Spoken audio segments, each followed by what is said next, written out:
रूस दे रहा भारत को ऐसा विशालकाय योद्धा जिसको देखकर चीन छोड़ो अमेरिका भी बाप बाप करता नजर आएगा।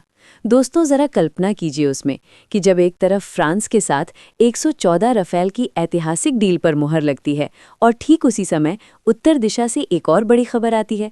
ऐसी खबर जो भारत की सामरिक ताकत को कई गुना बढ़ाने का वादा करती है। जैसे ही रक्षा खरीद बोर्ड ने रफेल समझौते को आगे बढ़ाया, उसी के बाद रूस की तरफ से एक ऐसा प्रस्ताव सामने आया जिसने रणनीतिक गलियारों में हलचल मचा दी। ये सिर्फ एक विमान की पेशकश नहीं है, ये एक पूरे युग की तैयारी है। ये कहानी है उस महाविमान की जो 60 टन तक का भार उठाकर कच्ची जमीन से भी उड़ान भर सकता है और हिमालय की बर्फीली चोटियों के ऊपर तिरंगे की ताकत को और ऊंचा कर सकता है। रूस ने भारत को अपना नया और ताकतवर बर्फान विमान IL-76 के MD-90 AE देने की पेशकश की है। और इस बार मामला सिर्फ विमान खरीदने का नहीं है, बल्कि तकनीक भी देने की बात हो रही है। यानी आने वाले समय में ये बड़ा विमान भारत में ही बनाया जा सकता है। रिपोर्ट के मुताबिक रूस ये डील पूरी टेक्नोलॉजी ट्रांसफर के साथ करना चाहता है। इसका मतलब साफ है कि भारत सिर्फ खरीदार नहीं रहेगा, बल्कि खुद निर्माता भी बन सकता है। ये प्रस्ताव भारतीय वायुसेना के मीडियम ट्रांसपोर्ट एयरक्राफ्ट कार्यक्रम के तहत आया है, जिसका मकसद पुराने AN-32 विमानों को बदलना था। लेकिन अब ज़रूरत बढ़ गई है और पुराने IL-76 विमानों को भी धीरे धीरे रिटायर करने की योजना बन रही है। इसलिए नए और ज़्यादा आधुनिक विमान की तलाश तेज़ हो गई है। शुरुआत में योजना सिर्फ ऐसे विमानों की थी जो करीब 18 से 30 टन तक वजन उठा सकें, लेकिन आज हालात पहले जैसे नहीं रहे।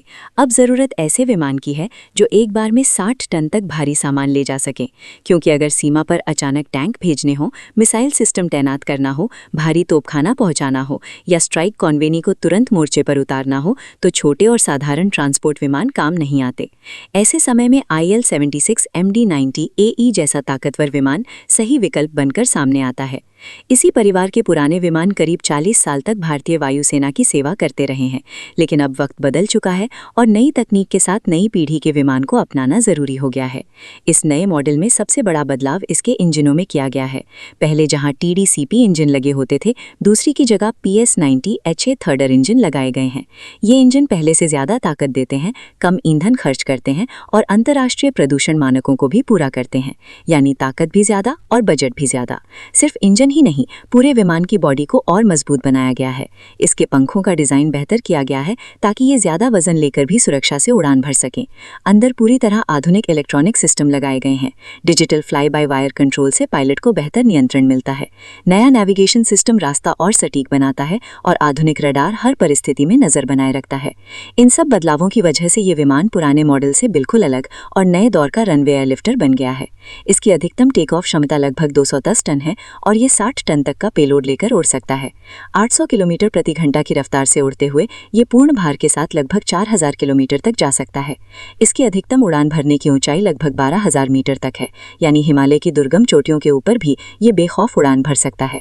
इसका कार्गो केबिन लगभग 24.5 मीटर लंबा, 3.41 मीटर चौड़ा और 3.4 मीटर ऊंचा है, जिससे विशाल आंतरिक आयतन उपलब्ध होता है। ये विमान अपनी एक ही उड़ान में 126 पैराट्रूपर्स को सीधे ऑन किशन एरिया में उतार सकता है। अगर सामान या सैनिकों को ले जाना हो तो सिंगल टेक व्यवस्था में करीब 145 जवान आराम से बैठ सकते हैं, और अगर अंदर डबल टेक व्यवस्था कर दी जाए तो ये संख्या बढ़कर लगभग 225 तक पहुंच जाती है। जरूरत पड़ने पर यह विमान 114 घायल सैनिकों को स्ट्रेचर और जरूरी मेडिकल कर्मियों के साथ सुरक्षित जगह तक पहुंचा सकता है। यानी ये सिर्फ युद्ध के लिए ही नहीं, बल्कि जीवन बचाने के मिशन में भी उतना ही कारगर है। इसके अलावा इसमें भारी बख्तरबंद वाहन, infantry fighting vehicle, anti tanker और दूसरे बड़े सैन्य उपकरण भी आसानी से लोड किए जा सकते हैं। एक तरह से कहें तो ये बढ़ता हुआ सैन्य काफिला है जो जहां जरूरत हो वहां पूरी ताकत के साथ पहुंच सकता है। लेकिन इसकी सबसे बड़ी ताकत है इसकी रफ एंड टफ क्षमता। दावा किया जाता है कि ये विमान अधूरी या कच्ची हवाई पट्टियों से भी भारत जैसे देश के लिए, जहां लद्दाख, सियाचिन और हिमाचल प्रदेश और उत्तराखंड जैसे ऊंचे और दुर्गम क्षेत्र हैं, उनके लिए ये क्षमता किसी वरदान से कम नहीं है। कई जगहों पर पक्की सड़कें तो दूर, सामान्य सड़क भी उपलब्ध नहीं होती। वहां सैनिकों को राशन, गोला बारूद, संचार उपकरण, भारी मशीनें और कभी कभी तो टैंक और मिसाइल सिस्टम भी पहुंचाना पड़ते हैं। कल्पना कीजिए कि सीमा पर अचानक स्थिति बदलती है और कुछ ही घंटों में ऐसे 4 जैसे वायु रक्षण सिस्टम या भारी तोपखाना अग्रिम मोर्चे तक पहुंचाना हो। ऐसी परिदृश्य में यही प्रकार का रणनीतिक परिवहन विमान असली गेम चेंजर बनता है। ये केवल एक एयरक्राफ्ट नहीं बल्कि युद्ध काल में जीवन रक्षक है। फ्रांस के साथ राफेल समझौते के बाद रूस की ये पेशकश एक स्पष्ट संकेत देती है कि भारत बहुस्तरीय रणनीति पर काम कर रहा है। एक तरफ अत्याधुनिक लड़ाकू विमान, दूसरी तरफ भारी एयरलिफ्ट क्षमता, यानी आकाश में भी ताकत और जमीन पर भी गति। फरवरी 2026 की यह संभावित डील भारतीय रक्षा इतिहास में एक खास स्थान पा सकती है। यदि ये सौदा आगे बढ़ता है और तकनीक का हस्तांतरण होता है तो भारत केवल अपनी वायुसेना को मजबूत नहीं करेगा बल्कि एरोस्पेस निर्माण के क्षेत्र में भी नई छलांग लगाएगा। अब अगर पूर्वी मोर्चे की बात करें, जहां चीन और पाकिस्तान दोनों देशों से रणनीतिक दबाव बनाने की कोशिश करते रहते हैं, वहां तेजी से सैन्य सामग्री पहुंचाने की क्षमता ही अस्त्र बढ़ते हैं। यही वो जगह है जहां ये महाविमान भारत की रीढ़ बन सकता है। और ये केवल युद्ध की बात नहीं है।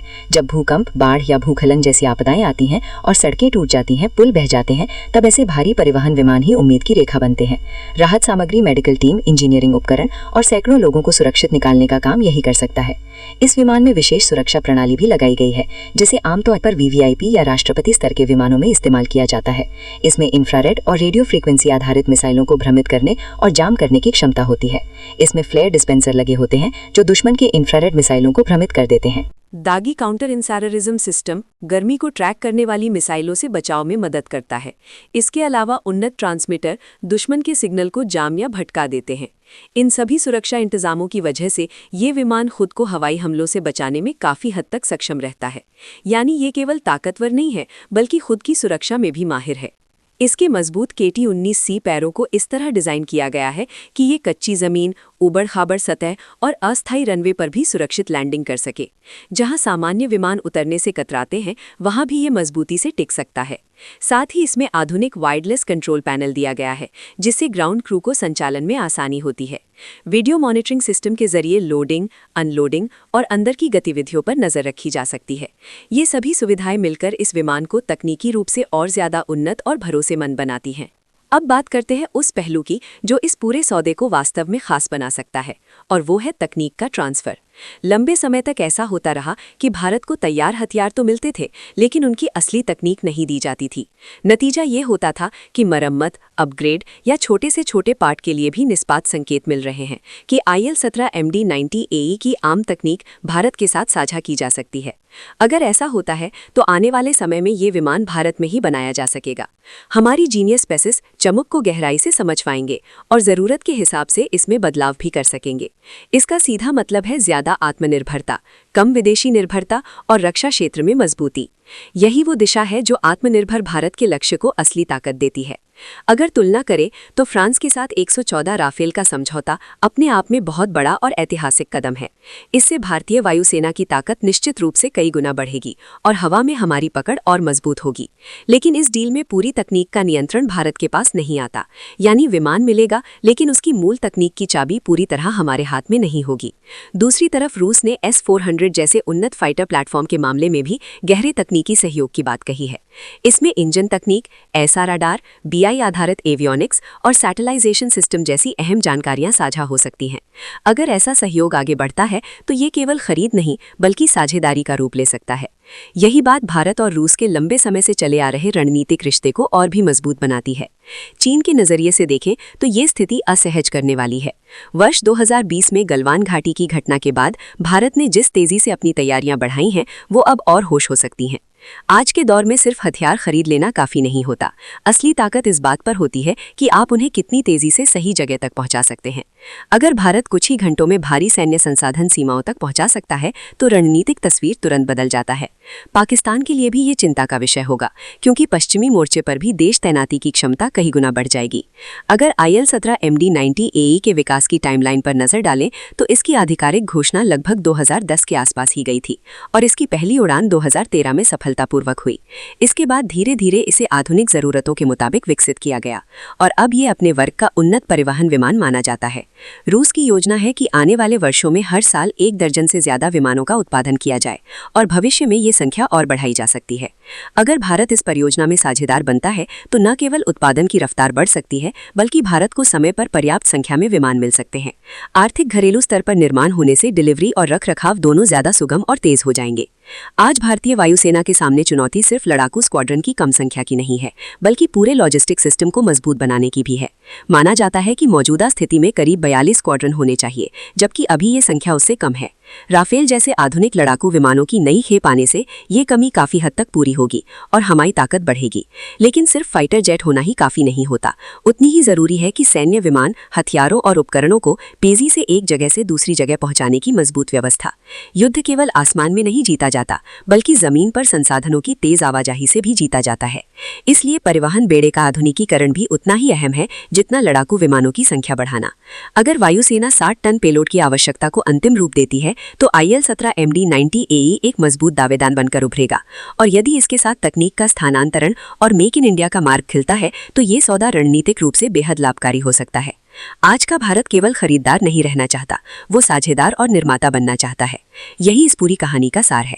आने वाले समय में निर्णय चाहे जो भी हो, इतना साफ है कि भारत अपनी रक्षा जरूरतों को अब अपनी शर्तों पर परिभाषित करता है। बहुत सी साझेदारी, आधुनिक तकनीक और तेज तैनाती की क्षमता मिलकर एक नई सामरिक तस्वीर बना रही हैं। अब सबसे बड़ा सवाल यही है कि क्या ये प्रस्ताव आने वाले समय में भारत की रणनीतिक ताकत को सच में एक बड़ी बढ़त दिला पाएगा? क्या ये फैसला हमारी सुरक्षा व्यवस्था को पहले से ज्यादा मजबूत बना सकता है? आपको क्या लगता है, ये कदम कितना अहम साबित हो सकता है? अपनी राय जरूर बताइएगा।